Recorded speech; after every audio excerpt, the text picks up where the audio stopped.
Hello everyone, welcome back to my channel.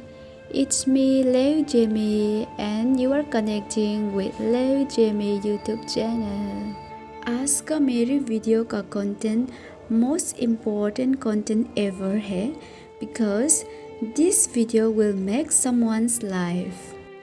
That is how to score 350 plus in biology in NEET exam just by taking a smart steps.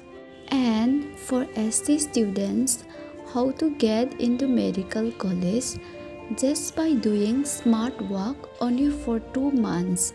मैं medical student हूँ और मेरा college है Assam medical college. मैं अपने NEET exam का preparation का experience के साथ आप लोग को गाइड करना चाहती हूँ।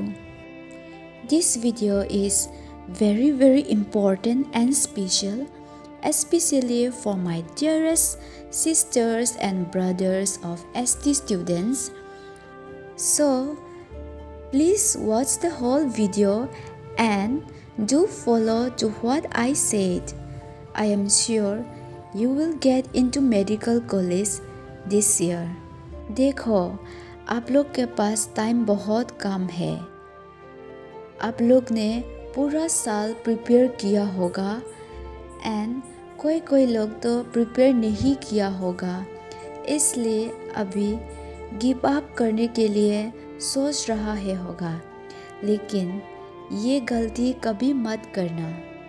Please remove the word give up from your mind. The word give up will pull you down in your life. अगर आपने पूरा साल नहीं भी पढ़ाई किया है तब भी कोई बात नहीं, अभी भी आपके पास टाइम है। जो टाइम है उसको यूटिलाइज़ कीजिए और मेरा गाइडेंस को फॉलो कीजिएगा। आप लोग को ये साल एडमिशन ज़रूर मिल जाएगा। सबसे पहले आप लोग को NCERT book of biology class 11 and 12 का लाइन बाय लाइन पढ़ना है। सिर्फ रीडिंग करने से नहीं होगा, you have to know each and everything and line by line इसलिए पढ़ना है क्योंकि बुक का लाइन से ही क्वेश्चन बना के दे देता है एंड ओनली रीडिंग करने से आप आंसर नहीं दे पाएगा तो आपका पढ़ने का क्या फ़ायदा ही नहीं है इसमें। इसलिए you have to know what that line is saying and what is the concept behind it. And we are not computer or a robot, so one time पढ़ने से कुछ नहीं होगा। So what we need to do is read again and again and again. देखो, first time पढ़ने में time लगेगा, but second time, third time, fourth time आप पढ़ते पढ़ते इजी लगने लगेगा एंड टाइम भी ज़्यादा नहीं लगेगा। आराम से जल्दी में रिवीजन आपका हो जाएगा। आपको कैसा पढ़ना है बायोलॉजी मैं बताती हूँ। सबसे पहले आप बायोलॉजी का एक चैप्टर बुक से लाइन बाय लाइन अच्छा से कॉन्सेप्ट के साथ पढ़ लेना। उसके बाद उसी चैप्टर का क्वेश्चन सॉल्व करना है। वो भी कौन सा बुक से? सबसे पहले master the NCERT for NEET biology book से आपको क्वेश्चन सॉल्व करना है। फिर go for the next chapter, complete the whole syllabus of biology in this way. तब थोड़ा सा कॉन्फिडेंस आएगा। ये करने के बाद ख़त्म हो गया सोच के पढ़ना मत छोड़ देना। अगर आपने ऐसा किया तो कुछ फ़ायदा नहीं होगा।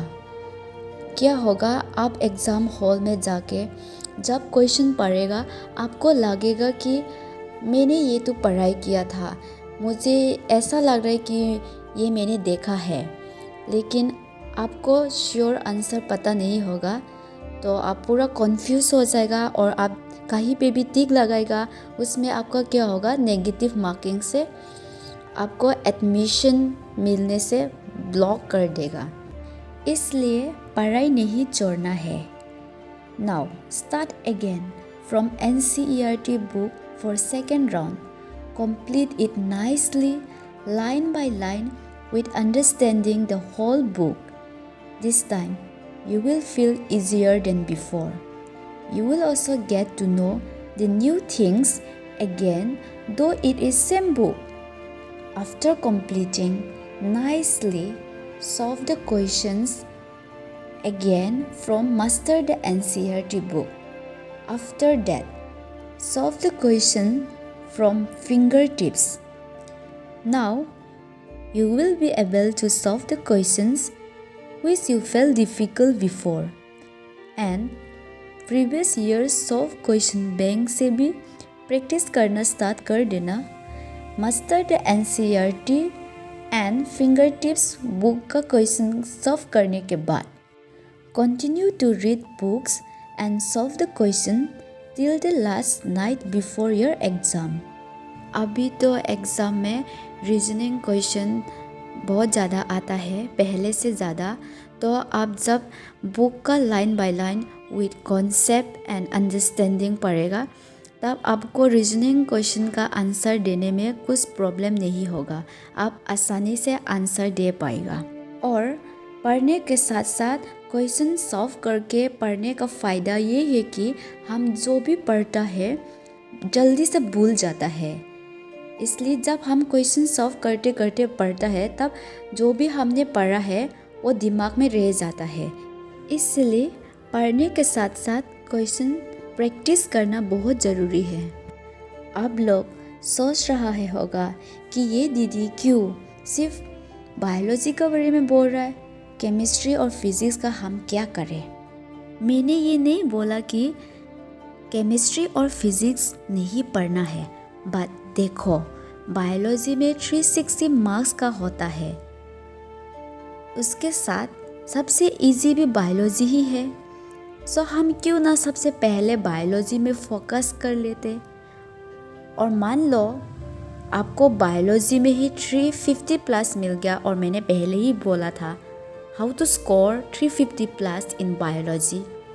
और मेरी प्यारी भाई बहनों ST स्टूडेंट्स, अगर हम बायोलॉजी में 350 प्लस मिल जाता है और फिज़िक्स और केमिस्ट्री में बहुत आसान क्वेश्चन 4-5 हम सॉल्व कर लेता है तो हमें एडमिशन तो पक्का मिल जाएगा।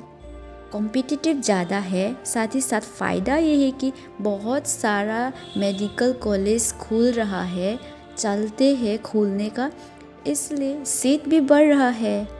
तो हम क्यों इतना टेंशन ले जो कि हमारे पास टाइम भी नहीं है। अभी सिर्फ 2 मंथ्स है, हमने स्टार्ट ही नहीं किया है, और जिसने किया उसको तो बहुत अच्छा मौका है ये मेरा गाइडेंस फॉलो करके और भी टॉप करने का। इसलिए अभी टाइम नहीं है, स्मार्ट वर्क करने का टाइम आ गया है। जिसको फिज़िक्स और केमिस्ट्री में इंटरेस्ट है और जिन्होंने पढ़ के रखा है उन लोगों के लिए डबल एडवांटेज है। एंड जो लोग केमिस्ट्री एंड फिज़िक्स में अच्छा नहीं है, टेंशन मत लो, बायोलॉजी से ही आपको एडमिशन दिला सकता है, तो why to take tension. Chemistry में जो वेरी इम्पोर्टेंट चैप्टर है वो पढ़ लेना जो आपको समझ में आता है।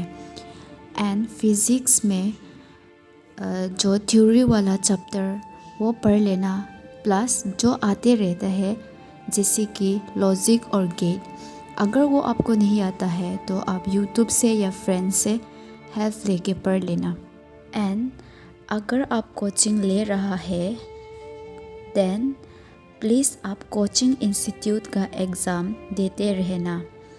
कोचिंग इंस्टीट्यूट का एग्ज़ाम बहुत इम्पोर्टेंट है, टाइम मैनेजमेंट एंड कॉन्फिडेंस दिलाता है।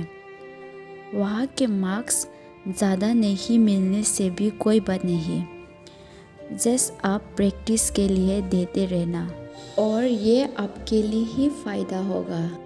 अभी मैं ये बताती हूँ कि एग्ज़ाम में क्या करना है और क्या नहीं करना है। सबसे पहले आप शांति से क्वेश्चन को पढ़ लेना है, उसका बाद जो आपको सही आंसर लगता है वो क्वेश्चन पेपर में टिक कर लेना।